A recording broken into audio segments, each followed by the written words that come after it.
আপনাকে অসংখ্য ধন্যবাদ জানাচ্ছি। আমি এখন আছি যেখানে এটি হলো ঢাকার ৮ আসন, অর্থাৎ এটিকে আসলে ঢাকার প্রাণকেন্দ্র বলা হয় এ কারণে এই ঢাকার ৮ আসনটি মতিঝিল মানে বাণিজ্যিক কেন্দ্র মতিঝিল, শাহবাগ, শাহজাহানপুর, রমনা, পল্টন এবং খিলগাঁও নিয়ে এই এলাকাটি আসলে এই থানা নিয়ে এই আসনটি, এবং এই আসনে খুব হাড্ডাহাড্ডি লড়াই হচ্ছে।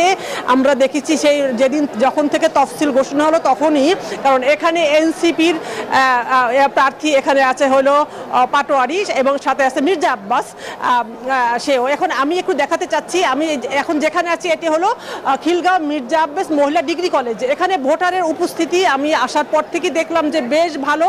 আইন শৃঙ্খলা পরিস্থিতি নিয়ন্ত্রণে রাখতে এই ভোট কেন্দ্রের বাইরে সেনাবাহিনীর টহল দেখতে পেয়েছি এখানে বিজিবি, র্যাব তারাও এখানে রয়েছেন, এবং ভিতরে আসার পর যারা ভোটার তাদের সাথে কথা বলার চেষ্টা করেছি, এবং এখনো পর্যন্ত আইন শৃঙ্খলা পরিস্থিতি মোটামুটি যেটা বলা যায় তা নিয়ে ভোটারদের কোন ধরনের অভিযোগ আসলে এই ভোট কেন্দ্রে এসে পাইনি। এবং এর আগেও আমি ৭-৮টি ভোট কেন্দ্রে ঘুরেছি, সেখানে আসলে আইন শৃঙ্খলা পরিস্থিতি নিয়ে এবার ভোটারদের মধ্যে কোনো ধরনের অভিযোগ এখনো পর্যন্ত পাওয়া যায়নি। মোটামুটি সুষ্ঠু পরিবেশে ভোট দিচ্ছে এবং আনন্দমুখর পরিবেশে ভোট দিচ্ছে ভোটাররা, এমনটাই আসলে বলছেন। এবার আসলে ভিন্ন পরিবেশে ভোট হচ্ছে, কারণ গত ৩টি নির্বাচনে এদেশের মানুষ নিজেদের ভোটাধিকার প্রয়োগ থেকে বঞ্চিত ছিল, এবং সেটি উৎসব মুখরভাবে তাদের সেটা করার জন্য, মেকআপ করার জন্য ঠিক 7:30টা যখন ভোট শুরু হয় তার 1 ঘন্টা আগে থেকে ভোটারদের উপস্থিতি দেখেছি আমরা বিভিন্ন ভোট কেন্দ্রে, এবং নতুন ভোটারের সংখ্যা আছেন, তারা এবার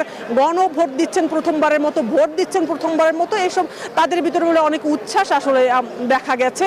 কিছুক্ষণ আগে আমরা ছিলাম হলো ঢাকার 9 আসনের তাসনিম জারা, এবং যেখানে আছেন হলো বিএনপির হাবিবুর রশিদ হাবিব। সেখানে তাসনিম জারার কিছু অভিযোগ ছিল, কিন্তু সেই অভিযোগ আমাদের সাথে যুক্ত ছিলেন শাহনাজ ইয়াসমিন, জানাচ্ছিলেন ঢাকা ৮-এর খবরাখবর। নতুন সানসিল্ক ব্ল্যাক শাইন, তাই গ্লাস শাইন, ঝলমলে শাইন করো, গ্লাস শাইন করো।